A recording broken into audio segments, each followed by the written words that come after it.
Hello everyone, welcome to another lecture of physics. आज हम अपने फिजिक्स के यूनिट एंड मेजरमेंट वाले चैप्टर को आगे प्रोसीड करेंगे। ये यूनिट एंड मेजरमेंट का 5th लेक्चर है। इससे पहले इसके 4 लेक्चर्स आ चुके हैं। अगर अभी तक आपने उन वीडियोस को नहीं देखा है तो आपको लिंक डिस्क्रिप्शन में मिल जाएगा या आप आई बटन पर क्लिक कर उन वीडियोज़ को देख सकते हैं।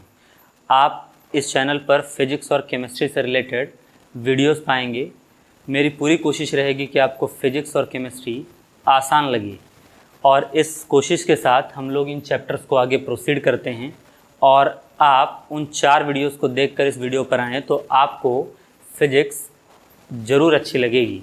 तो यूनिट एंड मेजरमेंट हम लोग आज अपने डायमेंशनल एनालिसिस वाले टॉपिक को क्या करेंगे, आगे प्रोसीड करेंगे।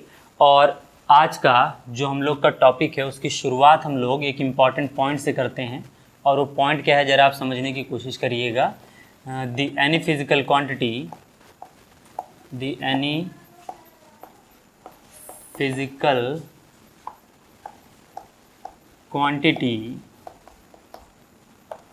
which have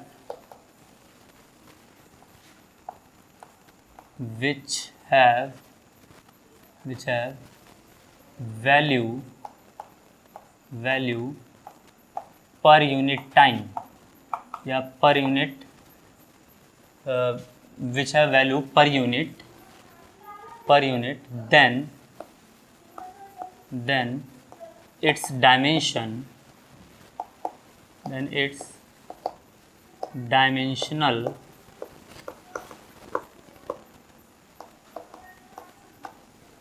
formula is defined with respect to it।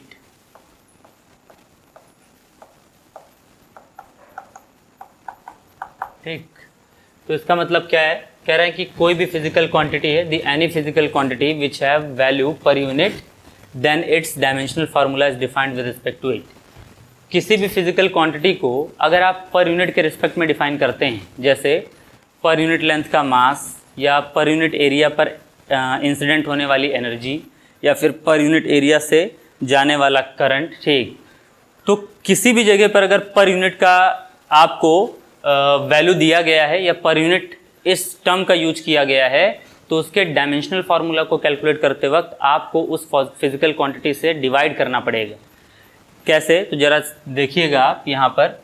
मान लीजिए कि मेरे पास एक मीटर की रॉड है, इसका लेंथ कितना है 1 मीटर, और इसका मास हमने कैलकुलेट किया तो वो मास हमको मिला m किलोग्राम। तो इस मास को या m को क्या पढ़ा जाएगा, इसको पढ़ा जाएगा मास पर यूनिट लेंथ। ऐसा क्यों पढ़ा जा रहा है इसको, क्योंकि ये m जो है वो 1 मीटर लेंथ वायर का मास है, यानी कि मास पर यूनिट लेंथ जो है वो ये बताना चाह रहा है कि आपने 1 मीटर वायर के मास को कैलकुलेट कर यहाँ पर लिखा है। अब अगर आप इसका डायमेंशन निकालने जाएं या इस m का डायमेंशनल फार्मूला निकालने जाएं तो देखिए डायमेंशनल फार्मूला के लिए आपको क्या करना पड़ेगा।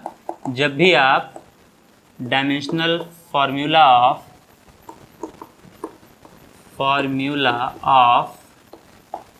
ऑफ m, तो हम m का डायमेंशनल फार्मूला कैसे निकालेंगे, m इज इक्वल टू लिखेंगे मास अपॉन लेंथ। हमने इसको लेंथ से क्यों डिवाइड किया, क्योंकि देखिए मैंने अभी भी कहा है कि ये मास पर यूनिट लेंथ का है, 1 मीटर का है। तो अगर इसकी लंबाई L मीटर होती है ना, ठीक, तो आपको इसके मास से या इसके मास को पर यूनिट के निकालने के लिए या पर यूनिट लेंथ के लिए निकालने के लिए L से डिवाइड करना पड़ता। जैसे मैं अगर आपसे कहूँ कि मेरे पास 5 मीटर की एक स्केल है जिसका वेट 20 किलोग्राम है। मैंने क्या कहा है, सुनिए, 5 मीटर के एक स्केल का वेट कितना है 20 kg है। और आपसे अगर कोई पूछे कि बता दो कि आप 1 मीटर का या 1 मीटर लेंथ का वही वायर ले लें तो उसका वेट कितना होगा, तो 1 मीटर के लिए आप 5 को क्या करेंगे, उधर भेज देंगे, यानी कि आप लिखेंगे 20/5 kg, यानी कितना आ जाएगा आपका 4 किलोग्राम। तो पर यूनिट लेंथ का जो वेट आया वो कितना आया, 4 किलोग्राम आया। इसी तरीके से मैं अगर आपसे कहूँ कि L मीटर लेंथ का एक वायर है जिसका वेट कितना है m किलोग्राम है। और आपसे अब मैं कहूँ कि बताओ 1 मीटर का कितना होगा, तो आप क्या करेंगे m/l किलोग्राम पर मीटर, यानी कि पर मीटर का जो लेंथ होगा या पर मीटर का जो मास होगा वो क्या होगा m/l होगा। तो आपको आज के बाद याद रखना है कि अगर मास सिर्फ m से डिनोट किया गया, वैसे मास को m से डिनोट किया जाता है, अगर हम सिंपली मास कहें तब तो हम सिर्फ डायरेक्टली उसका डायमेंशनल फार्मूला क्या लिख सकते थे m, लेकिन आपसे कह रहा है कि ये मास पर यूनिट लेंथ का है, तो मतलब आपको मास को किससे डिवाइड करना पड़ेगा, लेंथ से डिवाइड करना पड़ेगा। जब भी पर यूनिट लग जाए आपको उस क्वांटिटी से डिवाइड कर कर ही आगे का डायमेंशनल फार्मूला निकालना है। तो अब अगर यहाँ पर हम इस मास का डायमेंशनल फार्मूला निकालें तो क्या आएगा, कैपिटल M मास के लिए और कैपिटल L लेंथ के लिए। लेंथ को अगर आप ऊपर भेज दें तो L की पावर क्या हो जाएगा -1, यानी कि ml की पावर क्या हो जाएगा -1 हो जाएगा। ये आपका क्या है स्मॉल m है, ठीक है ना। तो ऐसे केसेस में जब आपको पर यूनिट लेंथ दिया जाए आपको ये ज़रूर याद रखना है कि आपको उस फिजिकल क्वांटिटी से डिवाइड करना पड़ेगा।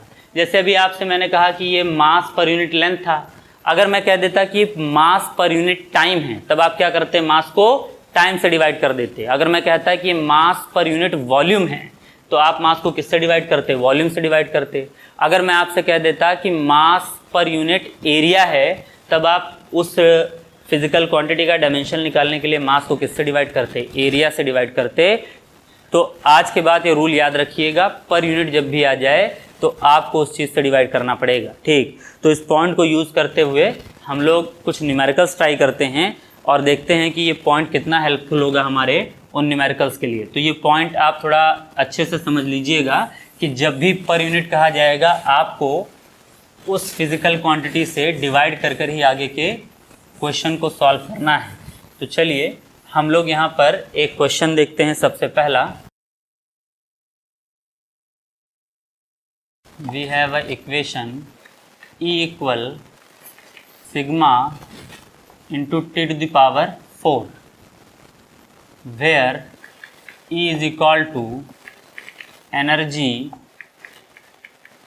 per second per area, per second per area, sigma is equal to Stephen's constant. हमें इसी सिग्मा का डायमेंशन निकालना है तो उसको लिखने से अच्छा अभी हम बाद में लिख लेंगे।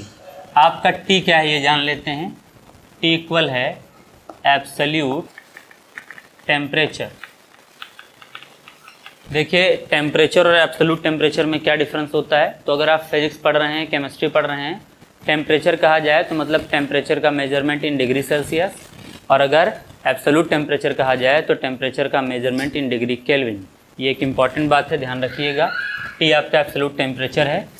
Find dimensional formula of, find dimensional formula of sigma, question हमारा ये है। तो देखिए हमें एक इक्वेशन दिया गया था, we have a equation equal sigma into T to the power 4 where equal energy per second per area, T is equal to absolute temperature, find dimensional formula of sigma. तो अगर आप यहाँ सिग्मा का dimensional formula निकालना चाहते हैं तो हम इसको सॉल्व करना शुरू करते हैं। देखिए सिग्मा का ये जो इक्वेशन आपको दिया है, ये दिया गया है equal sigma into T to the power 4। आपको सिग्मा इक्वल यहाँ से क्या मिल जाएगा, E upon T to the power 4। ये टी टू द पावर 4 यहाँ पर क्या हो जाएगा, डिवाइड हो जाएगा। अब आगे आपको क्या करना है कि आपको ई का और टी का क्या रखना है, डायमेंशनल फार्मूला रखना है, ठीक। अब देखिए ई का डायमेंशनल फार्मूला क्या रखा जाए, तो ई क्या है, energy per second per area है। क्या आप यहाँ पर एनर्जी का सिर्फ डायमेंशनल फार्मूला लिखेंगे, आपका आंसर गलत आएगा। मैंने अभी भी आपको बताया है कि जब भी किसी को पर सेकंड के लिए या पर यूनिट के लिए डिफाइन किया जाए आपको डायमेंशनल फार्मूला में उन चीज़ों से डिवाइड करना पड़ेगा। तो सबसे पहले हम यहाँ ई का डायमेंशनल फार्मूला अलग से निकाल लेते हैं। टी का तो थीटा ही होता है क्योंकि एब्सोल्यूट टेम्परेचर एक फंडामेंटल फिजिकल क्वांटिटी है, और इसका डायमेंशनल फार्मूला आपको मैंने याद रखने को कहा था, एब्सोल्यूट टेम्परेचर हो या टेम्परेचर हो या किसी भी टाइप का टेम्परेचर हो, डायमेंशन के फॉर्म में उसको सिर्फ किससे डिनोट किया जाता है, थीटा से, ठीक। तो हमें बस ई के लिए थोड़ा वर्कआउट कर लेना है। तो सबसे पहले हम लोग यहाँ देखेंगे ई इज इक्वल टू, ई क्या है, एनर्जी, तो एनर्जी तो रहेगा ही ई। पर सेकंड पर एरिया, तो पर सेकंड मतलब पहले तो सेकंड से आप डिवाइड करिए, मैंने कहा था डिवाइड करना पड़ेगा, और पर एरिया मतलब एरिया से भी डिवाइड करना पड़ेगा। तो अब जरा इस ई का जो हम यहाँ ई रखने वाले हैं उसका डायमेंशनल फार्मूला क्या आ जाएगा। एनर्जी का होता है ml² T⁻²। मैंने आपको बताया था वर्क, टॉर्क और किसी भी टाइप के एनर्जी का डायमेंशनल फार्मूला ml² T⁻² ही होता है। पीछे के लेक्चर्स में इसको बताया गया है। सेकंड यानी कि टाइम, तो टाइम का तो डायमेंशनल फार्मूला क्या होता है, टी होता है। एरिया यानी कि क्या आपका L², और ये होता है आपका L²। तो देखिए L² से L² क्या हो जाएगा आपका, कैंसिल हो जाएगा, टी ऊपर जाएगा, है ना, ठीक। तो आपके पास बचेगा क्या, बचेगा m, और ये T-2 था, ये टी ऊपर जाएगा -1 क्योंकि यहाँ +1 है। -1 और -2 क्या हो जाएगा, T⁻−3। तो T⁻−3 आपके यहाँ के energy per second per area का डायमेंशनल फार्मूला होगा। देखिए अगर आप ml² T⁻² रख देते तो क्या आपका आंसर सही आता, तो जवाब है नहीं, आप गलत कर बैठते। अब इस वैल्यू को यहाँ पर रखिए, आपको सही आंसर मिलेगा। अब हम सिग्मा का dimensional formula easily find out कर सकते हैं। ई का डायमेंशनल फार्मूला क्या आया है, m⁻³ whole upon absolute temperature. तो एब्सोल्यूट टेम्परेचर का थीटा होता है और थीटा की पावर क्या दिया गया है, 4, क्योंकि इसका होल 4 देकर रखा है। थीटा को ऊपर ले जाइए क्योंकि डायमेंशन का आपको रूल पढ़ाए हैं। डायमेंशनल फार्मूलाज को कभी भी रेशो के फॉर्म में नहीं लिखा जाता। mt-3 और थीटा की पावर -4, ये आपका आ गया स्टीफन कांस्टेंट का डायमेंशनल फार्मूला। अच्छा, स्टीफन कांस्टेंट के डायमेंशनल फार्मूला में L नहीं है क्योंकि L से L² से L² क्या हो गया था, कैंसिल। तो कई बार आपको कंफ्यूज करने के लिए यहाँ लिख देते हैं स्टीफन कांस्टेंट का डायमेंशनल फार्मूला। देखो और कैसे लिखा जाता है, ml की पावर 0, t की पावर -3 और थीटा की पावर -4। सही है वो भी, क्योंकि l की पावर 0 का मतलब क्या होता है, 1 को आप जब चाहें तब हटा सकते हैं। तो वो कन्फ्यूज़ करने के लिए कभी कभार आपको इस तरीके से दिखा दिया करेंगे। तो देखिए इस क्वेश्चन में हमने उस पॉइंट का अच्छे से यूज किया है। आपको एनर्जी बताया गया था कि ये energy per second per area का है, तो हमने पर सेकंड पर एरिया के लिए एनर्जी का फार्मूला या डायमेंशनल फार्मूला कैलकुलेट किया और फिर हमने स्टीफन कांस्टेंट का डायमेंशनल फार्मूला निकाला है, ठीक है ना। इसके बाद हम अगले क्वेश्चन की तरफ प्रोसीड करते हैं। अगर आप इस क्वेश्चन को समझ चुके हों तो अगला क्वेश्चन हम लोग यहाँ पर देखेंगे और उसको समझने की कोशिश करेंगे कि आप और किस तरीके से इस पॉइंट का यूज़ कर पाएंगे, ठीक। तो यहाँ पर एक क्वेश्चन है, क्वेश्चन ये है, we have n equal -d n2 n1 upon x2 x1। तो we have n equal -d n2 n1 upon x2 x1 where n equal number of particles per second per area. तो n आपका जो इस equation में है वो क्या है, नंबर ऑफ पार्टिकल पर सेकेंड पर एरिया, ठीक। तो देखिए उसके बाद और क्या क्या इसमें बच रहा है, n1 and n2। n1 and n2 are number of particles per unit volume. x1 and x2 are length, and आपका x1 और x2 क्या है, लेंथ है। Find dimensional formula of capital D। आपको इस कैपिटल D का क्या बता देना है, डायमेंशनल फार्मूला बता देना है। तो देखिए पहली बात तो इसमें आपको जो चीज़ें जितनी सिंपल दिख रही हैं उतनी है नहीं, है ना। जैसे n जो है आपका वो नंबर ऑफ पार्टिकल है पर सेकंड पर एरिया से जाने वाला, यानी कि कहीं पर कोई एक एरिया होगा, जैसे सर्कल हम मान लेते हैं, ये एक एरिया है और 1 सेकंड के अंदर से इसके अंदर से n पार्टिकल्स जा रहे हैं, तो उसी को किससे डिनोट किया जा रहा है, स्मॉल n से। Number of particles per second इस per unit area, 1 meter square का एरिया ले लिया गया है, उससे जितने गुजर रहे होंगे उसको n कहा जा रहा है। N2 और N1 क्या है, आपके पर यूनिट वॉल्यूम में, यानी कि 1 मीटर क्यूब में जितने नंबर ऑफ पार्टिकल्स हैं उसको कहा गया है, और x1 x2 क्या है, आपके लेंथ हैं। तो कह रहा है कि d का डायमेंशन क्या होगा। तो देखिए सबसे पहले तो हम n, n2, n1 और x1 x2 के डायमेंशनल फार्मूला लिख लें, तो फिर इस फार्मूले में पुटअप कर तो हम सॉल्व कर ही लेंगे। तो सबसे पहले n का डायमेंशनल फार्मूला निकालते हैं। तो n आपका नंबर ऑफ पार्टिकल, मैंने कहा था जो चीज़ रहे उसको पहले वैसे ही लिखो। n आपका नंबर ऑफ पार्टिकल्स है, कहाँ से, पर सेकेंड पर एरिया। चलिए, तो ऊपर तो नंबर ऑफ पार्टिकल है, और नंबर मतलब कोई ना कोई डिजिट होगा, 2, 5, 6, 10, 10,000 कुछ भी हो सकता है, 2 की पावर 5 हो सकता है, 2 × 10 की पावर 18 हो सकता है, कोई भी एक नंबर ही होगा। और हम डायमेंशन के रूल्स में ये पॉइंट भी डिस्कस कर चुके हैं कि न्यूमरल कॉन्स्टेंट्स जो होते हैं उनका जो डायमेंशन होता है वो डायमेंशन लेस क्वांटिटीज़ के तौर पर बताए जाते हैं। तो यानी कि ऊपर वाले जो n लिखे हुए हैं उनके पास तो कोई डायमेंशन होगा नहीं, तो वहाँ 1 लिख देते हैं। उसके बाद सेकंड, तो सेकंड क्या होता है आपका, t होता है, और एरिया क्या होता है आपका, L² होता है। ठीक, अब इन दोनों को ऊपर लेकर चले जाइए, तो ये हो जाएंगे L की पावर -2 और t की पावर -1, क्योंकि L ऊपर जाएगा तो -2, t ऊपर जाएगा -1, ये आ गया n। ठीक है ना। अब उसके बाद n1 एंड n2 का जो डायमेंशनल फार्मूला होगा वो हम लोगों को कैलकुलेट करना है। तो देखो दोनों चीज़ एक ही हैं, अगर n1 का निकाल ले गए तो n2 का भी वही आएगा, तो n1 का कैलकुलेट कर लेते हैं। n1 = n1 अपॉन, मैंने कहा है जो चीज़ रहे पहले उसको एज इट इज़ लिख लो। तो n1 n2 क्या बताया गया है, number of particles per unit volume. तो आपको यहाँ सिर्फ वॉल्यूम से डिवाइड करना है, आप वॉल्यूम से डिवाइड कर देंगे। n1 फिर वही बात, एक नंबर है तो नंबर का कोई डायमेंशनल फार्मूला होता नहीं है, और वॉल्यूम का होता है L3। तो L3 ऊपर जाएगा, यानी कि क्या आ जाएगा, L की पावर -3। ये n1 का होगा, तो यही किसका होगा, n2 का भी होगा। क्यों n2 का भी यही होगा, क्योंकि n2 भी वही चीज़ है, दोनों चीज़ें सेम दी गई हैं, तो इसका भी जो डायमेंशनल फार्मूला आएगा L की पावर -3 आएगा। और देखो x1 x2 तो लेंथ है, तो लेंथ का L ही होता है। अब हमें सब लोगों का पता है तो हम d का डायमेंशनल फार्मूला निकाल सकते हैं। जरा एक बात यहाँ ध्यान समझ लीजिए, हमने सबसे पहले n का डायमेंशनल फार्मूला निकाला है, फिर n1 और n2 दोनों का निकाल लिया है। x1 x2 लेंथ दिए गए हैं, और लेंथ का हमें पता होता है क्या होता है, L होता है।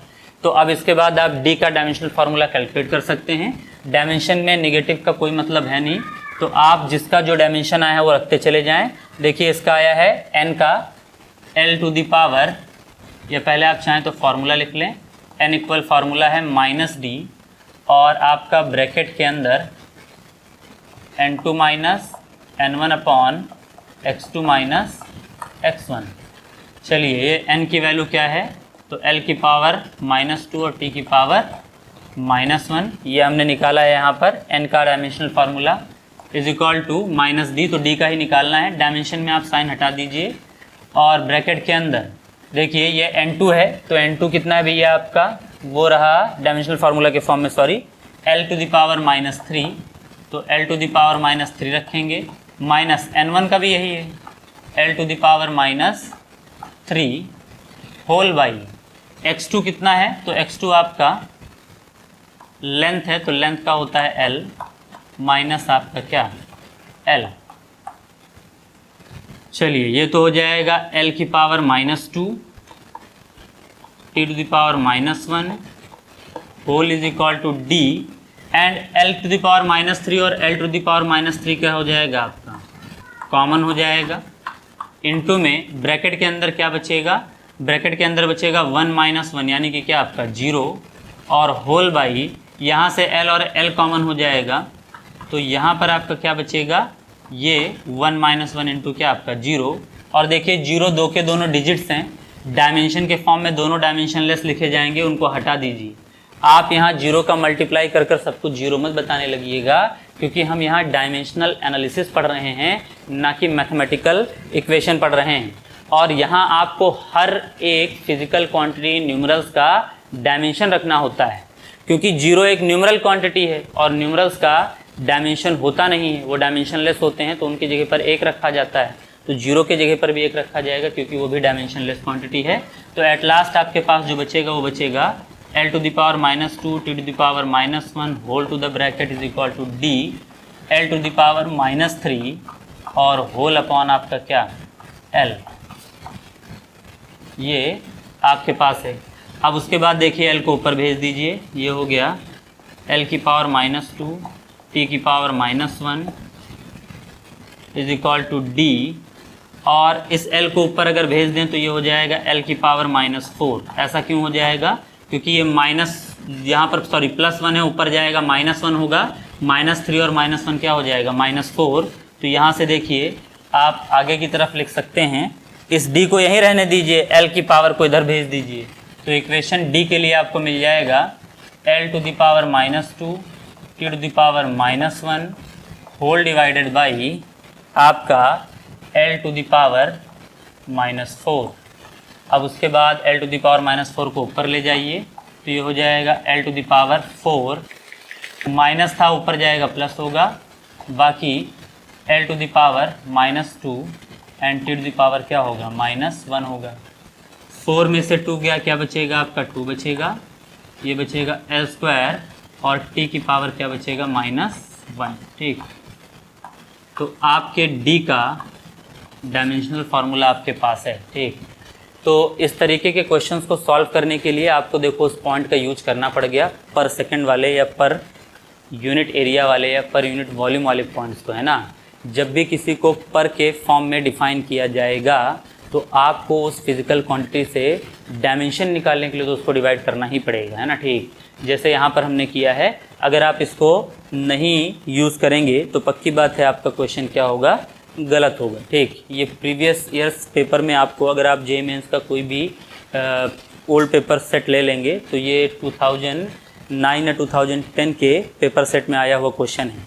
एग्जैक्ट मुझे याद नहीं है, लेकिन ईयर लगभग ऐसे ही नियर अबाउट में है। आप ओल्ड पेपर सेक्शन में इसको चेक कर सकते हैं, ये वहीं का क्वेश्चन है। तो देखिए, इस टाइप के क्वेश्चंस को करने के लिए आपको इस पॉइंट को ध्यान में रखना होगा। अगर आप इस पॉइंट को ध्यान में रख पाएंगे तो ऐसे टाइप के क्वेश्चंस आप इजीली सॉल्व कर सकते हैं।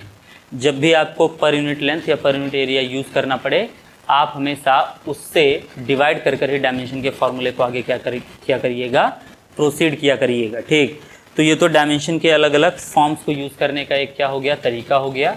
इसके बाद हम लोग ज़रा एप्लीकेशन ऑफ डायमेंशनल एनालिसिस पर आ जाते हैं। देखिए, अभी तक मैंने आपको डायमेंशनल एनालिसिस में ये बताया है कि हमें डायमेंशन की ज़रूरत क्यों पड़ी है। देखिए, यूनिट एंड मेजरमेंट का ये भी 4th लेक्चर है ना। ठीक, 5th लेक्चर है, सॉरी, इससे पहले 4th लेक्चर्स हो चुके हैं। और 4th लेक्चर्स में हम लोगों ने क्या क्या डिस्कस किया है, तो यूनिट्स क्या होते हैं उनका इंट्रोडक्शन लिया था, कितने यूनिट सिस्टम होते हैं, टाइप ऑफ फिजिकल क्वांटिटीज़ को हमने स्टडी किया है वहाँ पर। फिर उसके बाद हम लोगों ने डायमेंशंस पर बात कर ली है। हमने डायमेंशंस का इंट्रोडक्शन लिया था और हमने ये डिस्कस किया था कि क्यों हमें डायमेंशनल एनालिसिस की ज़रूरत है ना। फोरियर ने हमें डायमेंशन का कंसेप्ट क्यों दिया था, और उसके बाद के लेक्चर में मैंने आपको डायमेंशन को कैलकुलेट करने के 7 रूल्स लिखवाए थे। उन 7 रूल्स को अगर आप अच्छे से तैयार कर लें या अच्छे से प्रिपेयर कर लें तो आपको काफ़ी हेल्प मिलेगी क्वेश्चंस को सॉल्व करने में भी और चीज़ों को ईजिली समझने में भी। ठीक, अगला जो आपका यहाँ टॉपिक है वो है एप्लीकेशन ऑफ डायमेंशनल एनालिसिस। ठीक, तो देखिए, एप्लीकेशन ऑफ डायमेंशनल एनालिसिस क्या है। एप्लीकेशन का मतलब होता है उसका यूज, हम क्या इस्तेमाल कर रहे हैं उसका, है ना। ठीक, application of dimensional analysis.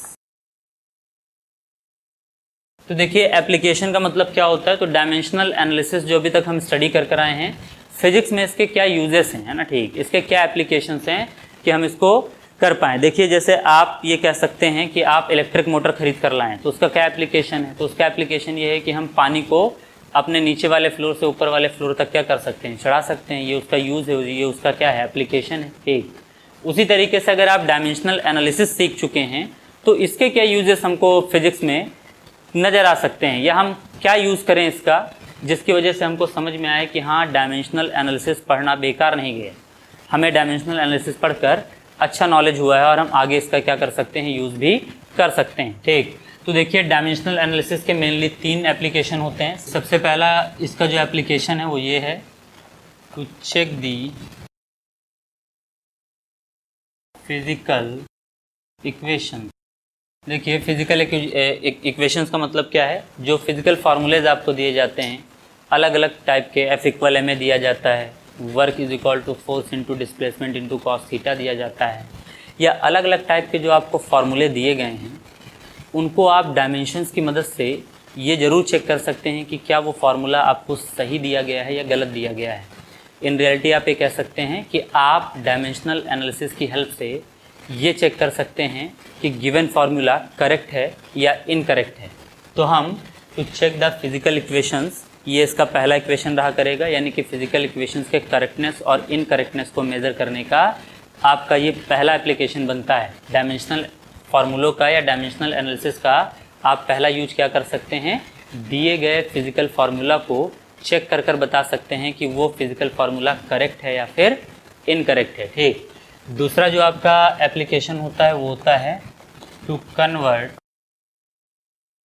One unit system to another unit system. तो देखिए एक यूनिट सिस्टम को दूसरे यूनिट सिस्टम में चेंज करने के लिए भी किसका यूज किया जाता है, डायमेंशनल फार्मूलों का यूज किया जाता है।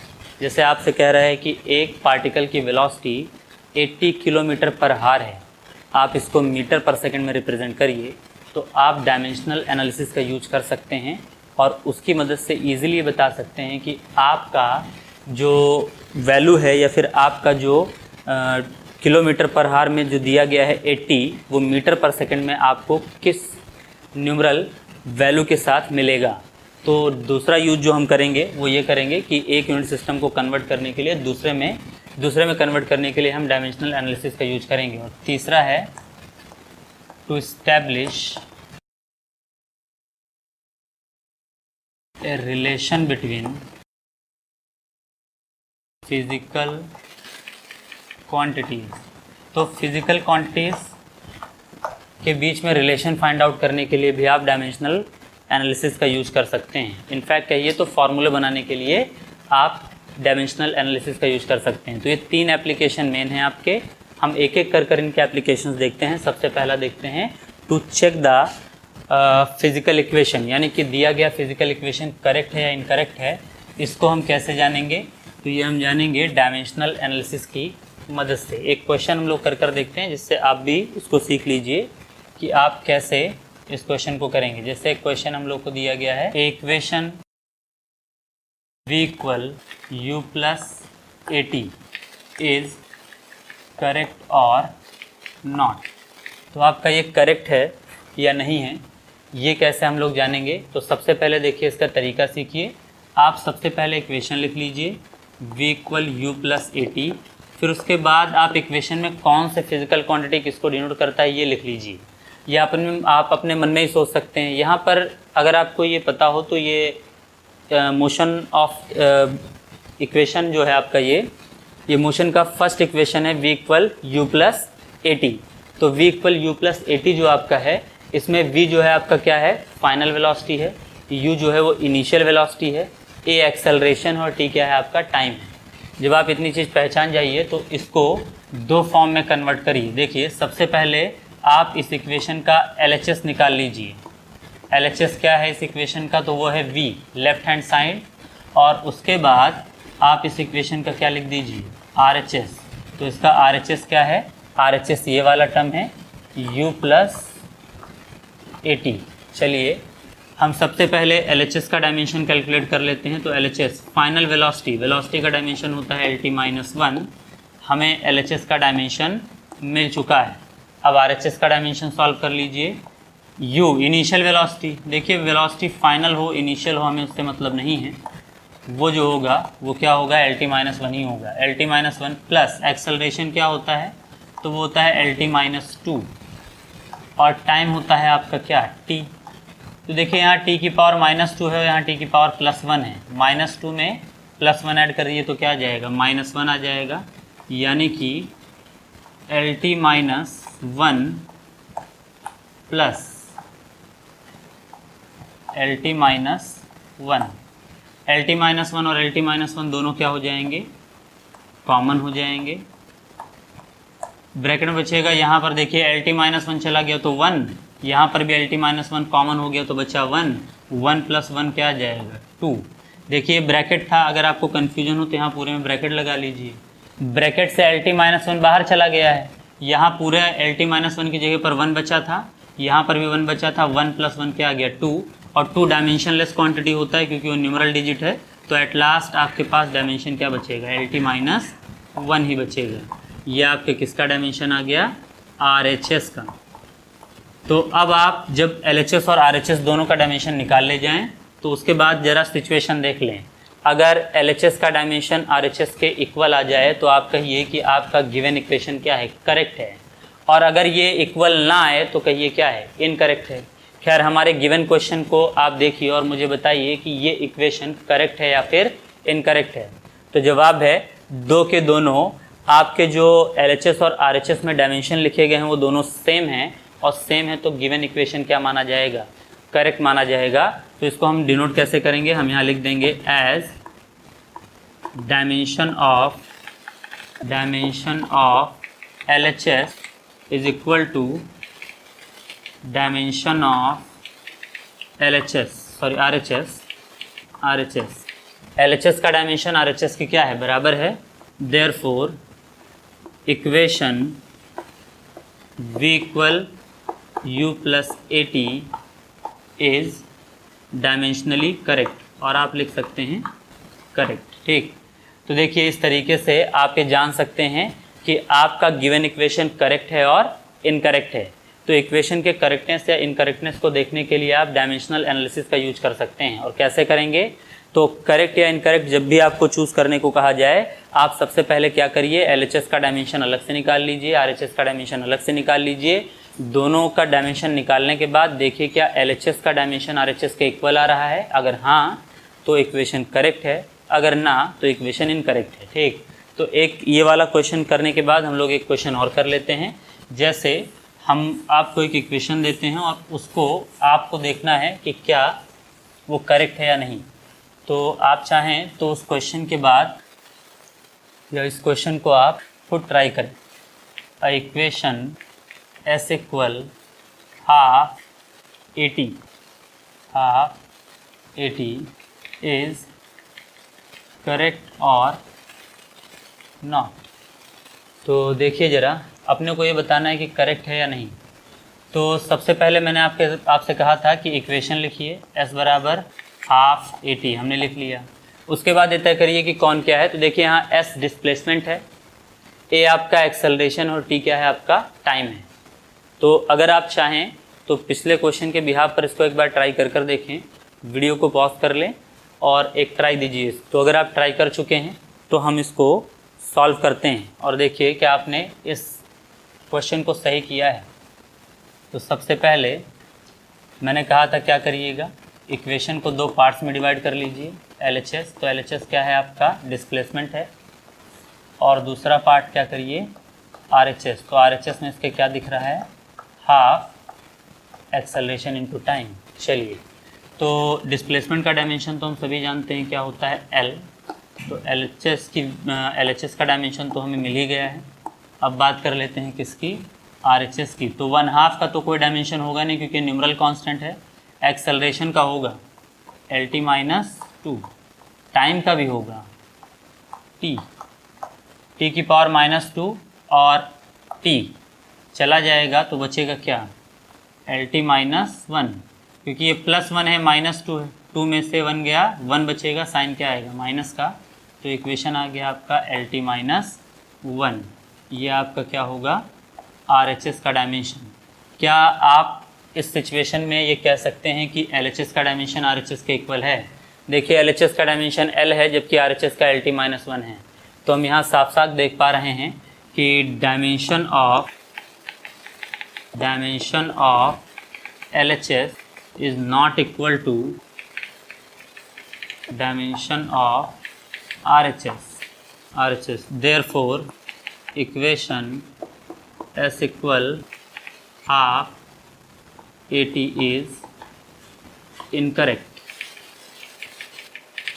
तो इस तरीके से हमने डायमेंशनल एनालिसिस का यूज़ कर ये बताना सीख लिया है कि आपका गिवन इक्वेशन करेक्ट होगा या फिर इनकरेक्ट होगा।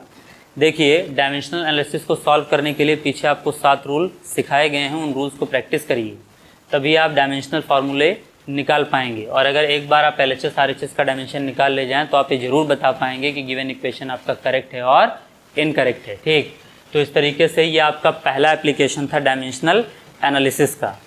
2 एप्लीकेशंस और हैं जिनको हम नेक्स्ट लेक्चर में कवर अप कर लेंगे, और इन 2 एप्लीकेशंस के बाद कुछ स्पेशल टाइप के हम लोग क्वेश्चंस सॉल्व करेंगे, जिसके बाद हम लोग एक कोई क्वेश्चन पेपर सॉल्व कर लेंगे डायमेंशनल एनालिसिस के लिए, पुराने जो नीट या जेईई में पूछे गए हों इस चैप्टर से क्वेश्चन।